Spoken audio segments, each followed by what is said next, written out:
of the Cleveland Cavaliers. Obviously, priority number one. Above anything else, it's not even close. LeBron.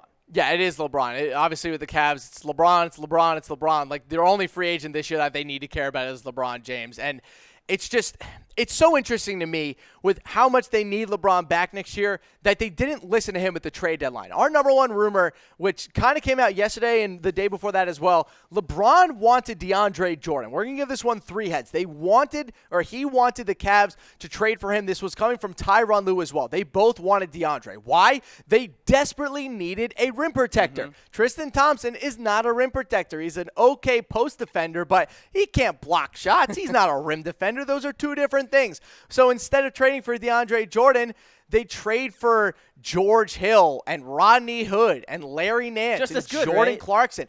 I guess this is what the trade was apparently going to be. The Cavs were just going to get DeAndre Jordan. The Clippers were going to get Tristan Thompson, which was going to be a good trade for Tristan Thompson because now he gets to go live in L.A. with Khloe Kardashian, but I don't think it matters because, you know, apparently he has a thoughterage or whatever it's called and is ruining his marriage. Channing Frye, another expiring contract for the Clippers. That would have done them well on the cap. But the piece that the Cavs simply did not want to give up was that Brooklyn pick. They would not trade the Brooklyn pick for DeAndre Jordan. They chose youth over winning now, and maybe they just chose the future over LeBron James. Who knows? Wow. It remains to be seen. All right, let's get to the next rumor on the list here. LeBron leaving Cleveland. We want you guys hitting us up in the comments section about this one. Harris, firmly in the rumor category, two heads. 50-50 shot that he leaves Cleveland right now. Two heads, 50-50 shot. I'm not putting this at 3 because that would basically saying it's more likely that he leaves. It is not because if And by the way, we say this because they're playing in the playoffs. they are currently still in the playoffs. They can still win the Eastern Conference and they can still go to the finals. Now, I don't think they have a shot in hell against the Rockets or the Warriors, but again, it is not done until it is done with LeBron James in free agency. He is not leaving Cleveland until he has left Cleveland. I'm giving this two heads simply because I still think his best shot at winning a title is in Cleveland. I think the West is too competitive with the Lakers. I don't know if it'd be a great fit overall with the 76ers. The Rockets are just not going to have another team outside of Chris Paul, James Harden, and LeBron. And the Cavs can also offer LeBron James so much money. They can give him the Supermax. They can give him a deal that is bigger than the one that the Warriors gave to Steph Curry. And again, this is a guy in LeBron James who has constantly talked about always wanting to get the most amount of money he possibly can. LeBron James is not taking a pay cut, and if he wants the most money, that's still in Cleveland.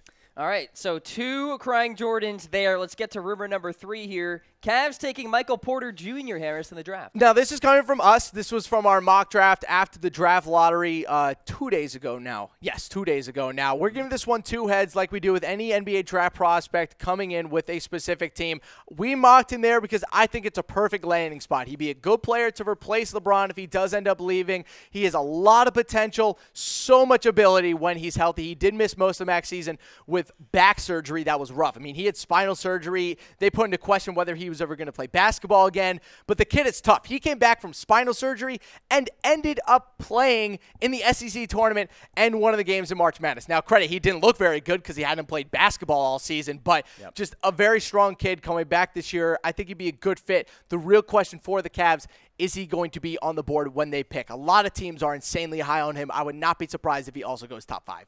Okay, let's go to the next rumor here for the Cavs. LeBron has the highest IQ for any player ever. I'm going to give this one 3 heads. This is coming from Skip Bayless, and this is actually the first time that we've ever had Skip Bayless as a rumor origin. He mentioned this after LeBron's super impressive press conference, and I've come to be told that this is a very just athlete-based thing that, you know, if you lose a game, you just kind of remember everything that led up to the loss. But what LeBron was able to do and list off every single play to start the fourth quarter for, you know, like the first 2 or 3 minutes of the game was just incredible to me. Like the amount of memory recollection that you have to have in order to tell who inbounded the ball, who passed the who missed the shots, what happened on both ends of the court is just fascinating to me. And also, just in terms of being able to play so many different styles of basketball, I don't think it is going out on a limb to say that LeBron is the smartest basketball player ever, just for how much he knows the game, for how much of a leader he is on both sides of the court. Now, you can maybe come back at me and say, well, Harris, he hasn't played defense in 3 years. How can his basketball IQ be the highest? Look, at some point, you can't give 100% on both ends of the court. It's just not possible, especially for a guy like LeBron who literally has to do everything himself. If the NBA just ended today, Harris, LeBron James, the greatest of all time? If the NBA ended today, is LeBron James the greatest player of all So you're not time? I projecting don't forward. think so yet. I think he's number 2. And I've always said with LeBron that he will end up being the best player of all time by the end of his career. He's still only 33 years old. But at the same time, it's not quite there yet. I think that he still has had too much trouble actually winning NBA Finals. The amount that he's gone to is absolutely incredible. But he's still 3-5 in finals, and Jordan is still 6-0. So I just don't know at this point in his career. If he wins another finals or another 2 finals, absolutely. And if he ends it up with all those records that I think he has, like most points of all time, most rebounds, and maybe even most assists of all time, obviously he's the best player ever. But right now, at 33 years old, still has a couple seasons left to play. All right, let's get to rumor number 5 here. No handshakes for Isaiah Thomas, Harris. Yeah, this is a really fun rumor. We're going to give this one 4 heads. Apparently, Isaiah Thomas did not like to have custom handshakes with the other players on the Cavs.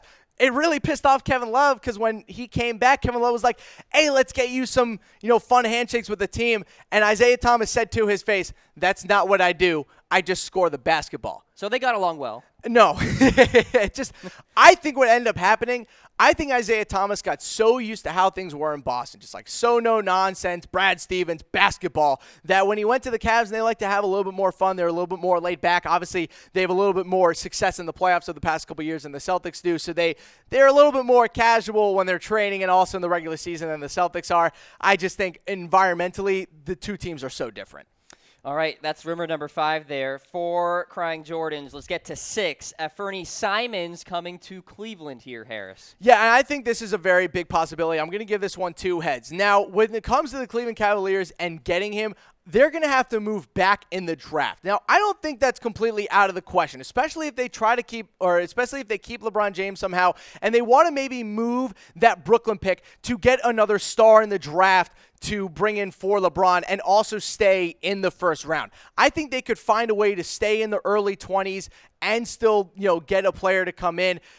But I don't think that Simons is going to be your pick for a top 10 team. He's going to go in the 20s. He didn't play college basketball last year. He played at IMG Academy instead. So I think that teams are going to kind of take that, kind of hit him with that. We've seen in the past that a lot of the players who've skipped college have dropped, Terrence Ferguson. He obviously stayed in the 20s. He didn't end up being, kind of the player we thought he was going to be. So with Simons, I think he'll end up being in the 20s. The Cavs will have to trade back in the draft or trade back into the first round in order to get him.